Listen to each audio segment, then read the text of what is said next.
এবারে এপ্রিল মাসে টানা যতদিন তাপপ্রবাহ হয়েছে তা গত ৭৬ বছরে হয়নি। গত বছর একটানা ১৬ দিন তাপপ্রবাহ হয়েছিল।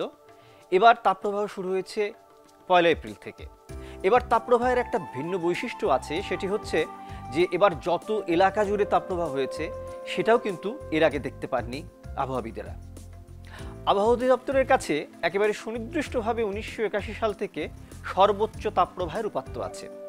সেটি বিশ্লেষণ করে দেখা যায় এর আগে ২০১০ সালে রাজশাহীতে সর্বোচ্চ ২০ দিন তাপপ্রবাহ ছিল, তবে এটা একটানা ছিল না। আবহাওয়াবিদ এবং বিশেষজ্ঞরা এমন প্রচণ্ড তাপপ্রবাহের পেছনে অন্তত ৪টি কারণ চিহ্নিত করেছেন। এবারে অতি তাপপ্রবাহের কারণে অতিরিক্ত জলীয় বাষ্প জমা হচ্ছে, আর তাতে অতিবৃষ্টি হতে পারে বলে বিশেষজ্ঞদের ধারণা।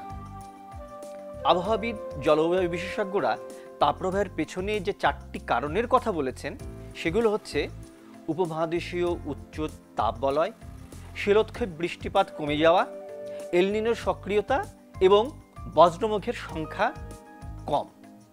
এবার এই ২৭ এপ্রিল পর্যন্ত দেশে মাত্র একটি বজ্রঝড় বা কালবৈশাখী হয়েছে, আর তাও হয়েছে দেশের দক্ষিণাঞ্চলে। সেটা কিন্তু যথেষ্ট অস্বাভাবিক। আবহাওয়া অধিদপ্তরের ১৯৮১ সাল থেকে চলতি ২০২৪ সাল পর্যন্ত বজ্রঝড়ের সংখ্যা বিশ্লেষণ করে এই চিত্র পাওয়া গেছে। আবহাওয়া এবং জলবায়ু বিশেষজ্ঞরা প্রকৃতির এই আচরণকে অস্বাভাবিক বলছেন। এমন অস্বাভাবিক ও অনিশ্চিত আচরণ এখন আবহাওয়ার প্রধান বৈশিষ্ট্য হয়ে গেছে বলে মনে করেন আবহাওয়া এবং জলবায়ু বিশেষজ্ঞরা। প্রকৃতি বিনাশে বিশ্বজুড়ে যে তাপমাত্রা বাড়ছে তাতে ঘটছে বৈশ্বিক জলবায়ু পরিবর্তন। এর ক্ষতিকর প্রভাব সর্বত্র। বন উজাড়, জলাভূমি ধ্বংসসহ মানুষের নানা নিপীড়ন যতদিন পর্যন্ত না কমবে, প্রকৃতিও তার নিজ ছন্দে ফিরবে না।